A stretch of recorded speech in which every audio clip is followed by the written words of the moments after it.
Hello students, स्वागत है आप सभी का एक बार फिर से हमारे इस यूट्यूब चैनल में जिसका नाम है क्लास 12th परीक्षार्थी।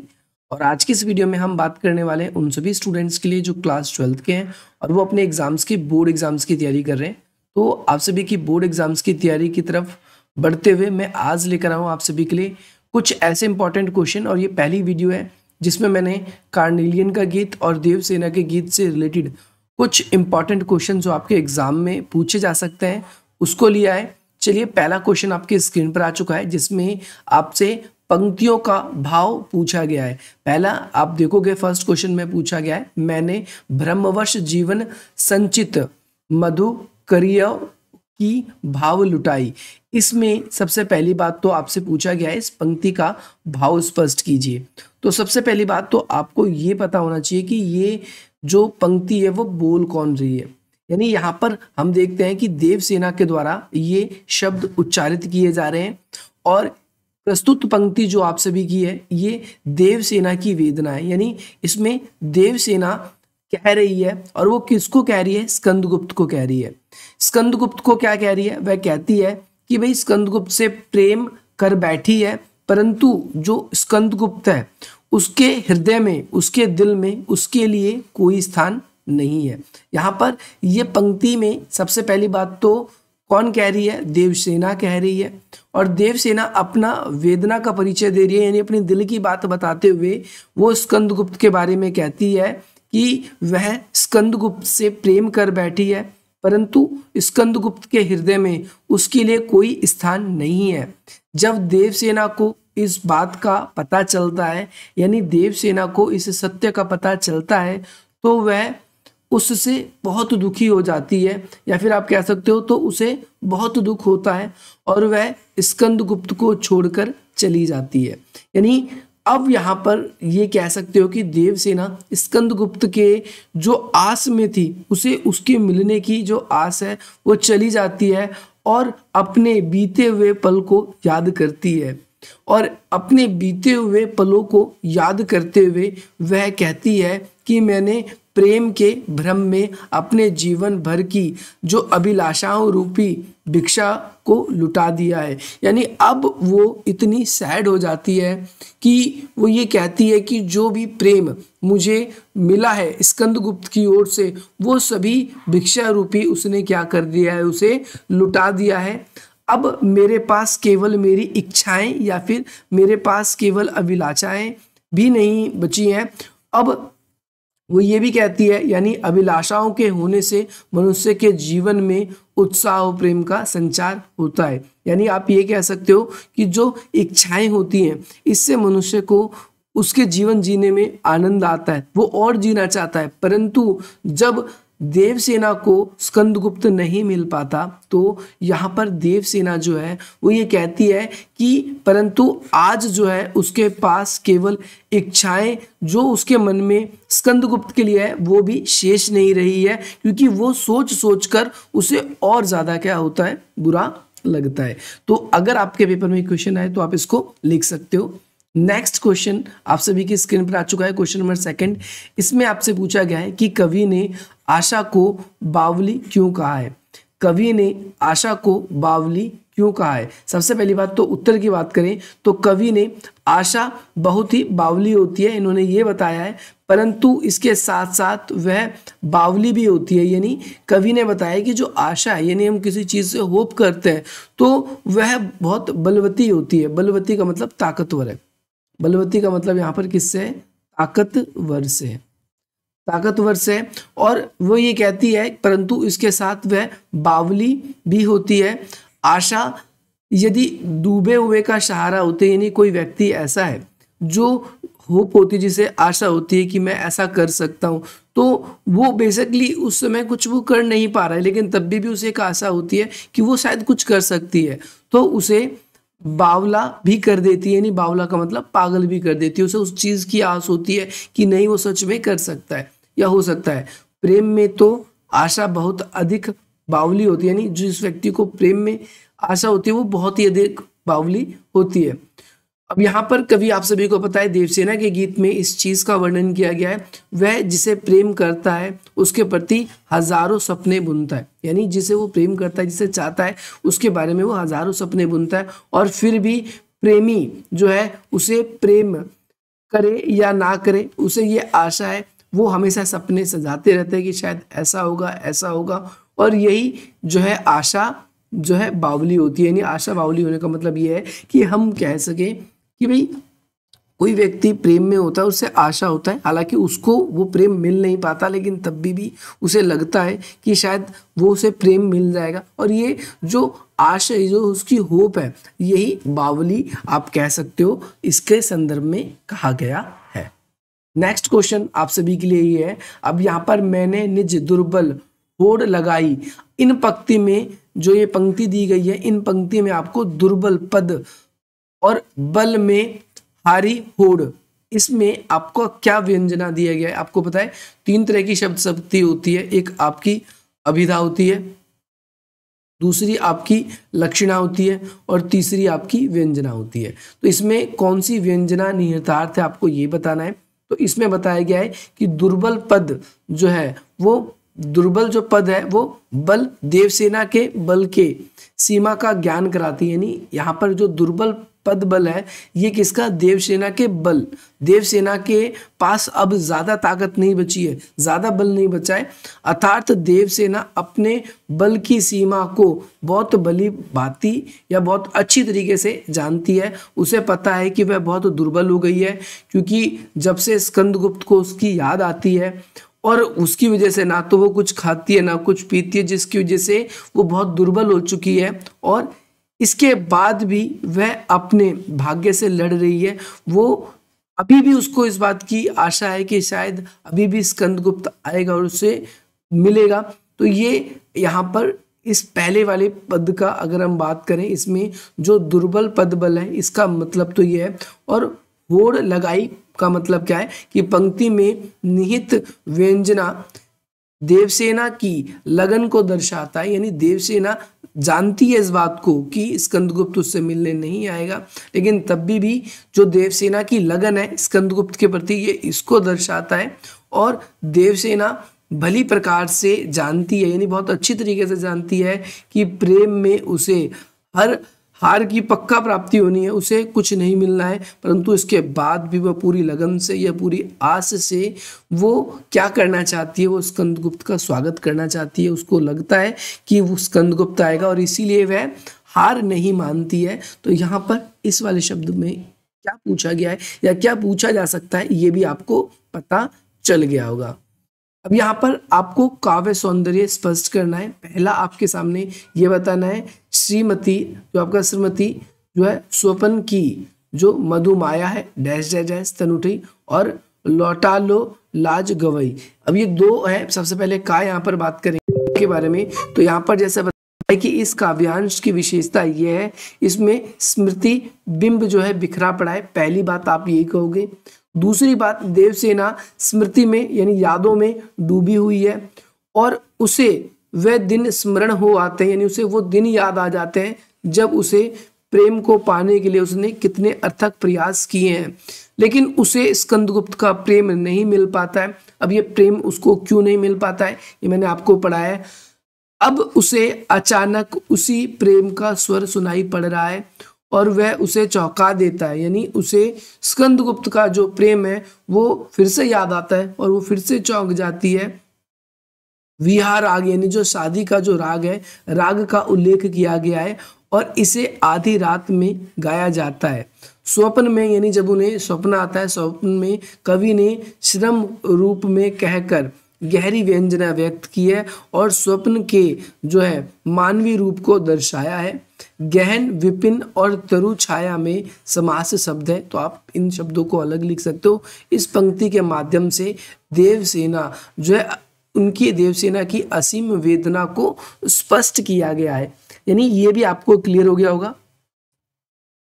अब वाला जो आपका था, इसमें आपसे जो पूछा गया था यहाँ पर लौटा लो डैश डैश डैश लाज गवाई, तो इसके अंदर आपसे पूछा गया है इस काव्यांश में ये विशेषता है कि इसमें देवसेना जो है निराश से युक्त निराश से युक्त होकर, मतलब निराश हो चुकी है, और हतोत्साहित मनोस्थिति का पता चलता है, यानी वो इतनी ज़्यादा हतोत्साहित हो चुकी है, इतनी ज़्यादा परेशान हो गई। जैसे कोई स्त्री होती है, अगर उसका पति उसको छोड़ के चले जाता है तो उसको बार बार उसकी याद आती है, तो वो ऐसी स्थिति में हतोत्साहित हो जाती है, तो उसकी मनोस्थिति का पता चलता है। और स्कंदगुप्त का जो प्रेम वेदना बनकर उसे प्रताड़ित कर रहा है, यानी उसकी जो यादें हैं वो उसे प्रताड़ित कर रही है। हाँ हाँ शब्द जो है वो पुनरुक्ति प्रकाश अलंकार शब्द का एक उदाहरण है जो कि उसमें बताया गया है। नेक्स्ट क्वेश्चन है आपके सामने, क्वेश्चन नंबर 5 है। इसमें आपसे पूछा गया है देवसेना की हार या निराश का क्या कारण है, देवसेना क्यों हार जाती है। तो अब तक आपको ये तो पता चल गया होगा कि जो सम्राट स्कंदगुप्त हैं वो राजकुमारी देवसेना से प्रेम करती है, यानी यहाँ पर अगर आप देखोगे जो सम्राट स्कंदगुप्त है इससे कौन प्रेम करती है, राजकुमारी देवसेना।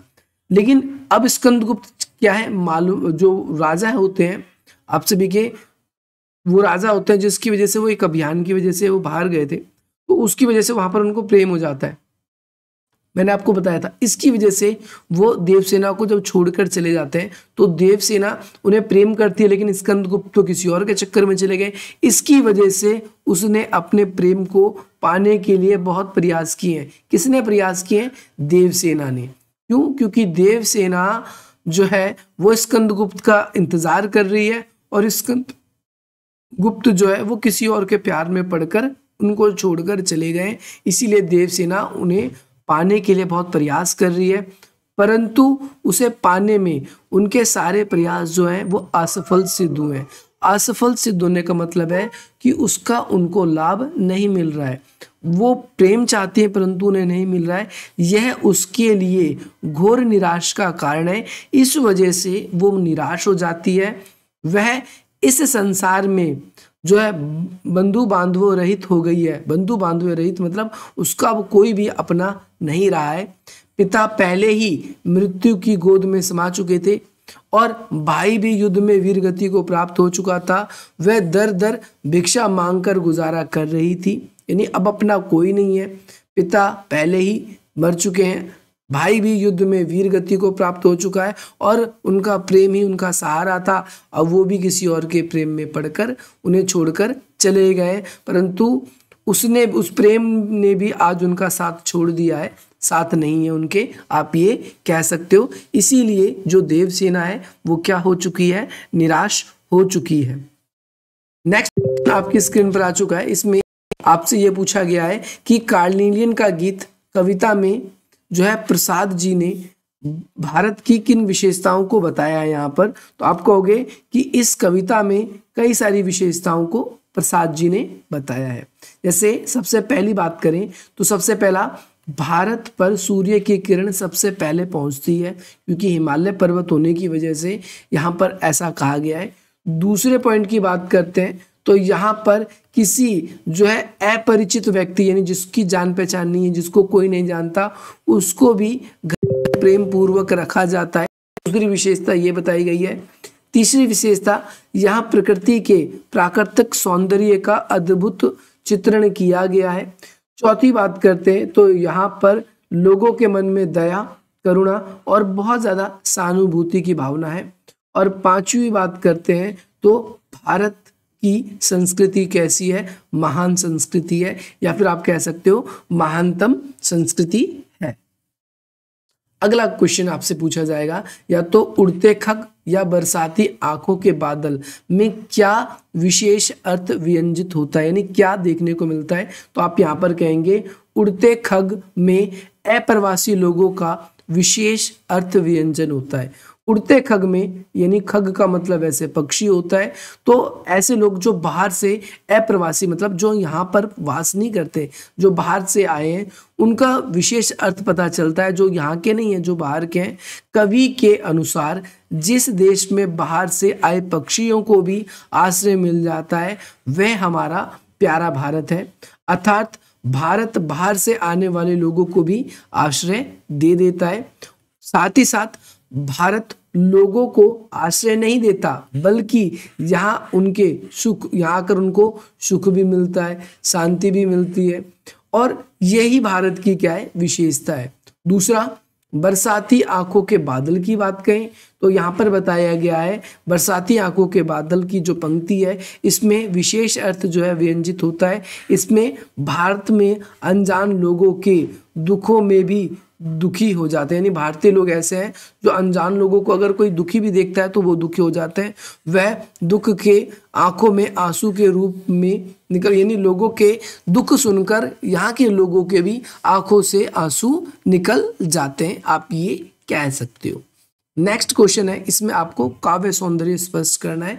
यहाँ पर आपसे जो पंक्ति दी गई है दो, इसमें जैसे हेम कुंभले उषा सवेरे भरती ढुलकाती सुर मेरे मंदिर ऊँघते रहते सब जग रजनी भर तारा, ये आपको पंक्ति दी गई थी और यहाँ पर इसका आंसर आपको जो है काव्य सौंदर्य के संदर्भ में बताना है। तो प्रस्तुत काव्यांश में उषा का मानवीकरण कर उसे पानी भरने वाली स्त्री के रूप में चित्रित किया गया है। उषा जो है इसे जो है मानवीकरण करके पानी भरने वाली स्त्री के रूप में वर्णन किया गया है। पहली बात आपको ये याद रखना है, इन पंक्ति में भौर का सौंदर्य जो है दिखाई गया है। दूसरी बात आपको ये याद रखनी है। तीसरी बात, कवि के अनुसार भौर रूपी स्त्री सूर्य रूपी सुनहरे गढ़े का जो है आकाश रूपी कुएं से मंगल पानी भरकर लोगों के जीवन में सुख के रूप में लुढ़कता है। यानी यहाँ पर बताया गया है कि एक स्त्री है जो सवेरे सवेरे क्या करती है, जल भरती है और जैसे सूर्य की किरणें सब पे पड़ती है, ठीक उसी प्रकार से यहाँ पर सबको किरणें मिलती है और वो सबके लिए हित में होती है। तारे ऊँघने लगते हैं, यानी क्योंकि जब उजाला होता है तो तारे बिल्कुल ऊँघने लगते हैं, उनकी जाने का समय हो जाता है। भाव यह है कि चारों तरफ भोर हो चुका है और सूर्य की सुनहरी किरणें जो है लोगों को उठा रही है। यहाँ पर ये याद रखना है, तारे भी छिप गए हैं क्योंकि सूर्य का प्रकाश अधिक हो गया है तो तारे अब टिमटिमा नहीं रहे, क्योंकि अंधेरा ज़्यादा होता है तभी तारे टिमटिमाते हैं। उषा तथा तारे का मानवीकरण करने के कारण मानवीकरण अलंकार है और काव्यांश में गोप्यता के गुण विद्यमान है, अर्थात इसको गाया जा सकता है, तो ये भी याद रखना है। तो यहाँ पर आप डायरेक्टली 3-4 पॉइंट तो आप ऐसे भी लिख सकते हो और इतना बड़ा क्वेश्चन आपके एग्जाम में आएगा तो आप इतना आंसर इजीली लिख सकते हो। अगला प्रश्न है, इसमें आपसे पूछा है कंठ रुक रहा है, काल आ रहा है। यहाँ पर इनमें कवि किन बातों को कहना चाहता है? तो आप यहाँ पर कह सकते हो कवि का जीवन बहुत संघर्षपूर्ण रहा है। सबसे पहली बात, उसने बहुत कठिन हालातों का सामना किया है। दूसरी बात, जीवन में वेदना और दुख ने उसका पीछा कभी नहीं छोड़ा है। तीसरी बात, शोषक वर्ग के अत्याचार और शोषण ने भी उसे बहुत दुख पहुंचाया है या उसे बहुत दुखी किया है। उसने जब भी इसका विरोध किया है उसकी आवाज को दबाया गया है। यानी कभी कभी भी अगर किसी चीज का विरोध करता है तो उसकी आवाज को क्या कर दिया जाता है, दबा दिया जाता है। उसने फिर भी हार नहीं मानी है, इन सब से लड़ता रहा है वो हमेशा, परंतु इन सब हालातों में लड़ते हुए उसने, अगर आप देखोगे यहाँ पर तो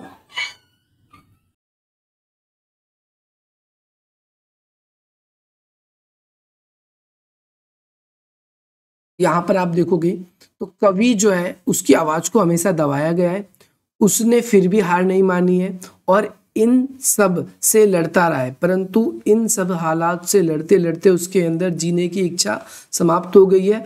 अब वह मरण शरण स्थिति पर पहुंच गया है।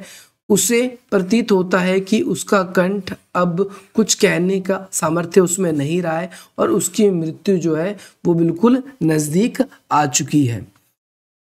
अब नेक्स्ट पंक्तियों में आपसे भाव पूछा गया। देखो पेपर में ऐसे भाव वाले क्वेश्चन आपसे पेपर में बहुत बार पूछा जाता है और पूछे जाने की उम्मीद भी है। जैसे यहाँ पर पूछा गया है, जल उठो फिर सींचने की इन पंक्ति, या जल उठो फिर सींचने को, इन पंक्ति का भाव स्पष्ट आपको बताना है, मतलब इनका क्या कहने का मतलब है। तो यहाँ पर कह सकते हो यह पंक्ति निराश और दुख से भरने की प्रेरणा देते हैं और कवि के अनुसार मनुष्य को निराश और दुख से उभरने के लिए एक बार फिर प्रयत्नशील होता है। यानी मनुष्य को बताया गया है कि कभी भी आपके जीवन में बहुत ज़्यादा विपत्ति आ सकती है, कठिनाइयाँ आ सकती है, समस्या आ सकती है, लेकिन आपको क्या करना है, दोबारा जग उठना है, ये आपको याद रखना है और इसके लिए आपको प्रगतिशील रहना है।